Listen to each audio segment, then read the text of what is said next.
वाराणसी की तंग गलियों में बसा एक छोटा सा मोहल्ला, जहां सूरज और साक्षी बचपन से साथ पले बड़े थे। मोहल्ले के लोग उन्हें प्यार से राम सीता कहते थे। सूरज पढ़ाई में औसत था, लेकिन उसकी दुनिया क्रिकेट, पतंगबाजी और साक्षी की हंसी के इर्द गिर्द घूमती थी। दूसरी ओर साक्षी हर कक्षा में अव्वल आती थी। उसके पिता उसकी होशियारी पर गर्व करते थे। समय बीतता गया, दोनों किशोरावस्था में पहुंचे और उनकी राहें धीरे धीरे बदलने लगीं। साक्षी कॉलेज जाने लगी, जहां उसने एक नई दुनिया देखी, जहां अंग्रेजी में बातचीत होती थी, लोग बड़े सपने देखते थे और जिंदगी का अंदाज अलग था। धीरे धीरे वह इस माहौल में ढलने लगी, जबकि सूरज अभी अपने पुराने सपनों में जी रहा था। एक दिन जब साक्षी अपनी सहेलियों के साथ कैफे में बैठी थी, सूरज अचानक वहां आ गया। उसके कपड़े धूल से सने हुए थे और उसकी मासूमियत उस भीड़ में अलग ही चमक रही थी। साक्षी के दोस्तों ने हंसते हुए पूछा, ये कौन है? तुम्हारा कोई पुराना दोस्त? साक्षी ने झिझकते हुए कहा, नहीं, मैं इसे नहीं जानती। सूरज के चेहरे से मुस्कान गायब हो गई। उसकी आंखों में कुछ टूटकर बिखर गया था। वह बिना कुछ कहे चुपचाप वहां से चला गया। उस रात पहली बार उसे एहसास हुआ कि उसे साक्षी से प्यार हो गया है, लेकिन अब शायद बहुत देर हो चुकी थी। कुछ महीनों बाद सूरज को खबर मिली कि साक्षी की शादी तय हो चुकी है।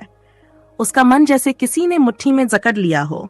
उसने आखिरी बार साक्षी से मिलने की कोशिश की, लेकिन वह उससे कतराने लगी। आखिरकार एक दिन उसने हिम्मत जुटाई और साक्षी के घर के बाहर जा पहुंचा। साक्षी बाहर आई और धीमे स्वर में बोली, सूरज, हमें अब मिलना बंद कर देना चाहिए। मेरी जिंदगी अलग है और तुम्हारी अलग। सूरज हल्के से मुस्कुराया, ठीक है, लेकिन एक बार कह दो कि तुम मुझसे प्यार नहीं करती, फिर मैं तुम्हें कभी परेशान नहीं करूंगा। साक्षी चुप रही। उसकी आंखें नम थीं, लेकिन उसने कोई जवाब नहीं दिया। सूरज ने उसकी चुप्पी को ना समझा और भारी दिल के साथ वहां से चला गया। कभी कभी प्यार काफी नहीं होता। शादी से एक दिन पहले साक्षी की मां ने उसके चेहरे पर उदासी देखी। बेटा, तू खुश है? साक्षी के पास कोई जवाब नहीं था। दिल में तूफान उठ रहा था, लेकिन वह चुप रही। रात के अंधेरे में वह चुपचाप सूरज के घर पहुंची। सूरज छत पर बैठा था, चांद को टकटकी लगाए देख रहा था। सूरज? सूरज ने धीरे से सिर घुमाया। उसकी आंखों में नमी छलक आई। क्यों आई हो? साक्षी कुछ पल चुप रही, फिर बोली, बस एक बार तुम्हें देखना चाहती थी। सूरज ने लंबी सांस ली और पूछा, साक्षी, क्या तुम मुझसे प्यार करती हो? साक्षी की आंखों से आंसू गिर पड़े। उसने धीरे से सिर हिलाया। सूरज हल्के से मुस्कुराया, तो फिर क्यों?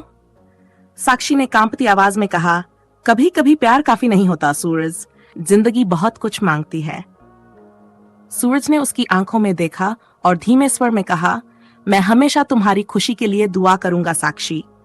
साक्षी ने सूरज का हाथ थामा, उसे अपनी आंखों से लगाया और फिर बिना कुछ कहे चली गई।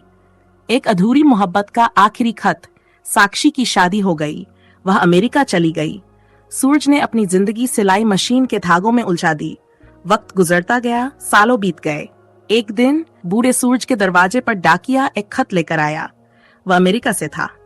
कांपते हाथों से उसने लिफाफा खोला। सूरज, मैं आज भी तुम्हें उसी तरह याद करती हूँ जैसे पहले करती थी। शायद अगले जन्म में हम साथ हों। नीचे लिखा था, तुम्हारी साक्षी। सूरज ने खत को सीने से लगाया और आसमान की ओर देखा। चांद अब भी वहां था, उनकी अधूरी मोहब्बत का गवाह। अगर आपको ये कहानी पसंद आई हो तो लाइक करें, ताकि हमें पता चले कि आपको ऐसी कहानियां पसंद हैं। शेयर करें अपने दोस्तों और परिवार के साथ, ताकि ये कहानी और लोगों तक पहुंच सके। कमेंट करें और हमें बताएं कि आपको ये कहानी कैसी लगी। सब्सक्राइब करें हमारे चैनल को, ताकि आपको नई और दिल छू लेने वाली कहानियां मिलती रहें। आपके प्यार और सपोर्ट के लिए धन्यवाद।